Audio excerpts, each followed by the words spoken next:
A new study suggests that hopping on a bike could do more than keep you fit. It may also help protect your brain. According to CNN, researchers following nearly 500,000 adults in the UK Biobank study found that people who cycled had a 19% lower risk of developing dementia and a 22% lower risk of Alzheimer's compared to those who traveled by car, bus, or train. The study also showed cyclists had larger hippocampal volumes, the part of the brain tied to memory and learning. Dr. Joe Verghese of Stony Brook University said this is the first study to show that cycling is linked not only to lower risk of dementia, but also to a larger hippocampus. Experts cautioned the study was observational and relied on self-reported habits, but the findings fit decades of research showing exercise benefits the brain.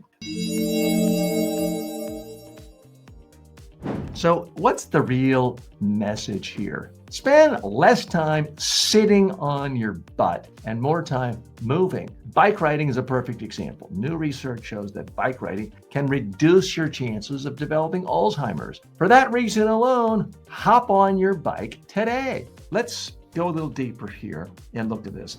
I want to not be a hypocrite, because I am one of the first ones to tell you, to warn you against a lot of news that's put out that isn't scientifically grounded, that is merely correlational. Because it is true that certain people take medicines and then the next day they die. Well, it's not because of the medicine, it's just a correlation, because every single day some people die somewhere. So you can't say just because it's correlated, there's causation. I can jump up and down and do a rain dance and it rains later today. It's correlated, but there's no causal connection. So this was an observational study. Here's what we don't really know.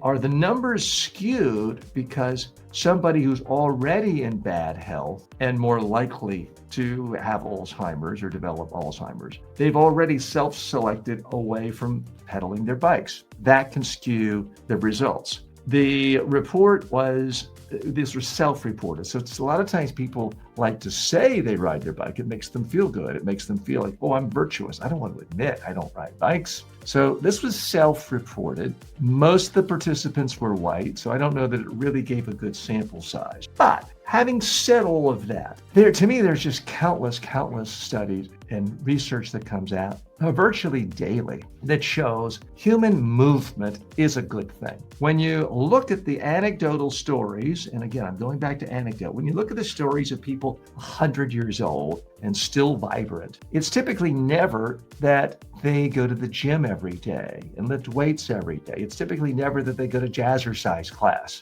No offense to jazzercise. It's that they figure out a way of incorporating movement into their daily life. And that's why I love bicycling. Now, I don't know if it's just me, because I consider myself fortunate in all the big picture aspects of life, but I've had at least 4 bicycles stolen. The last one I'd used maybe 5 times. It was a nice bike. It was stolen. But most recently, as those of you who are regular viewers know, I bought a quadricycle. So I now use a there's 4 wheels on it, and it looks like a golf cart. It looks like a clown car. But I take that everywhere when I'm in my own community. So when I'm going to the swimming pool, pickleball courts, or just out for an evening, instead of a walk, since it's so hot here in Florida, I routinely use my bicycle on a daily basis. Now, does this guarantee I'm going to live to be 100? No. But for me, it's essential to one of my main mantras in life. It's something I program my brain to hear every single day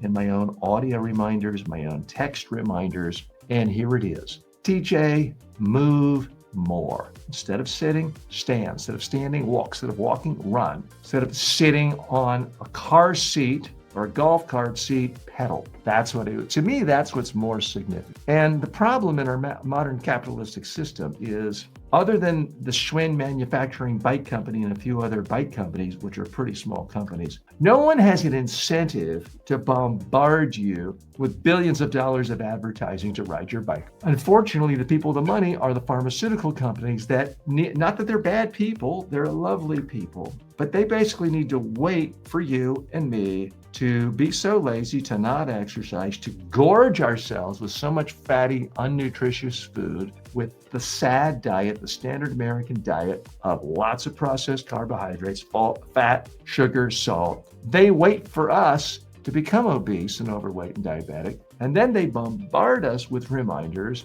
to buy their pharmaceuticals. And you may need their pharmaceuticals at that point. But what I need you to think about is, how can you program your brain to do the healthy thing on a daily basis? Because you're going to get reminders every day to eat more chips, to drink more colas, to drink more sugary drinks. You get those reminders in the form of 10,000 marketing ads you receive every single day. And you're not going to get 10,000 reminders to ride your bike. So I'm hoping to change that equation a little right now with a reminder. Let's look at some more facts here. Now, walking shows some mixed results according to this survey. Some benefit, but not as much as the cycling. What is interesting here is the cycling is tied to the larger hippocampus, which is key for memory and learning. Now, I'm speculating here, and let me state very clearly, I'm not a medical doctor, I'm not a biologist. I am speculating here, but I'm thinking most people when they're riding a bike are not staring at GPS. I understand you could have your phone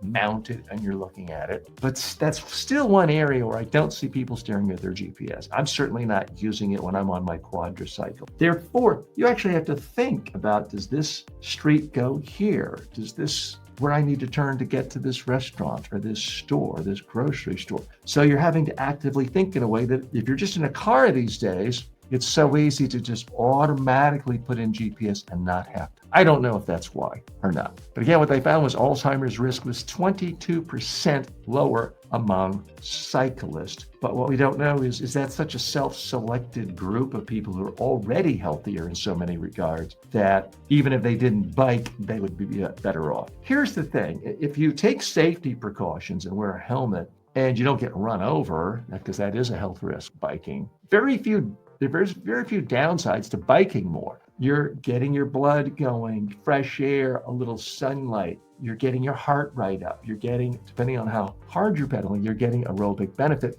All of those things have been proven to make you healthier and to decrease the odds of getting chronic disease. So for that reason alone, I think you need to give biking another chance. If you tell yourself, well, I biked as a kid, that's a kid thing. No, it's not. I'm 62 years old. I bike every single day now. And I got to tell you, I'm loving it. Absolutely loving it. Now, lest you think I'm a hypocrite, I want you to hear it from me first. I will confess. With my quadricycle, there is an electric assist because the quadricycle is much heavier than a bicycle. And so I do use the electric assist, but I'm pedaling the whole time. So if you ever see me out on a quadricycle, wave and say, if I'm not pedaling, say, hey, why aren't you pedaling?